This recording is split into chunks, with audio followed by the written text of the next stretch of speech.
Well, as we were talking earlier, the Royal Rumble is probably the biggest feather in my cap, and with most folks, say, well, that's probably your most memorable thing, but not really. It's like I said, though, it's my largest accomplishment. But as a kid, I'm from upstate New York, a small little town about 200 miles north of New York City. And as a kid, my dad would bring me down to Madison Square Garden to see the circus. So as an adult, to drive up and pull in front of Madison Square Garden, see Hacksaw Jim Duggan versus Andre the Giant. I mean, it was a huge double whammy. To be main event at the Madison Square Garden, but to be in there with Andre, it was a thrill of a lifetime. How was Andre to work with? Because I've heard mixed stories. If he liked you, he was easy to work with in the ring, but if he didn't, he made your life miserable. I had a good rapport with Andre. Actually, if folks think back, Andre was really instrumental in my career. He elevated me from like a mid-card guy to a main event guy. Right. As a young guy, actually, I worked Andre when I was working for Via back in like 1979, 1980 over in Hawaii. And I was wearing a mask over there. I wrestled as a convict.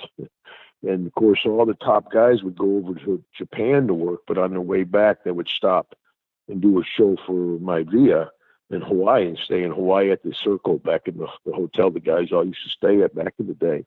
So I worked as a very young man. I got to work with Andre. So I had a little bit of rapport with him. So then, flash forward to the WWF.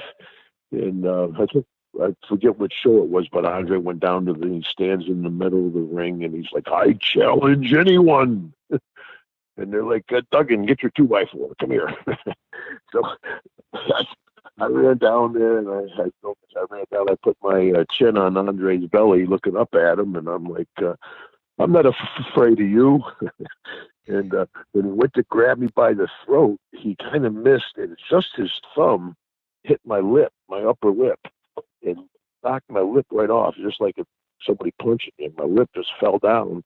So now blood is just cascading down my chest. It's just pouring down my chest. And Andre's got me by the throat.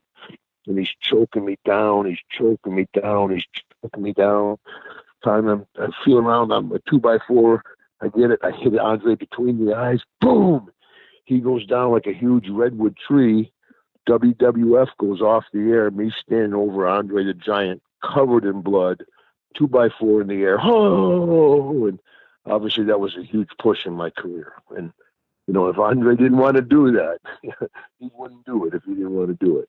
I believe that was from the Superstars taping April 2nd, 1988, if my Google machine is correct. I won't question you, brother. But yeah, we did a show on Andre a couple weeks ago, and what we came to realize was if he didn't like you, he made your life hell, and he would terrorize you out there, and if he liked you, then you guys had good matches. Did you have any stories of hanging out with him outside the ring? Not too much. I know, obviously, he drank a huge amount. Him and Arnie Skloin were friends. Arnie was a good friend of mine. But Andre, sometimes he could be a playful giant, which is better than having an irritable giant. I'll tell you. Right, that's I used true. to joke. I said, I'd get on the airplane. I'd be sitting next to a businessman. He'd look over at me and go, I had a rough day at the office. I'd be, brother, let me tell you, I just got done with a giant. And he still had villagers in his teeth from the night before. That was about a rough day. But Andre, especially guys with long hair, he used to like to punch you and knock you down. Of course, your hair would go on the mat. He'd step on either side of your head, stand on your hair, and grab your arms and pick you up. So it's a real unique way to have your hair pulled, I'll tell you. And Jake used to come back to the dressing room, his hair would be sticking straight up. He'd be going, I hate when he does that. I hate when he does that. Yeah, he used to say that it was like the sound of like piano strings popping. Terrible. Oh, yeah. But yeah, I'd like to say I had a good rapport with Andre, and thrilled to have worked with him, man. I mean, if I'd ask folks, you've seen Princess Bride, and they're like, oh yeah, the movie, yeah, and the perfect casting. You need a giant. Get Andre. Because like the Big Show and Strom and these guys they have now, they're like big, well-proportioned men, like Shaquille O'Neal, But Andre was a giant. Oh, yeah!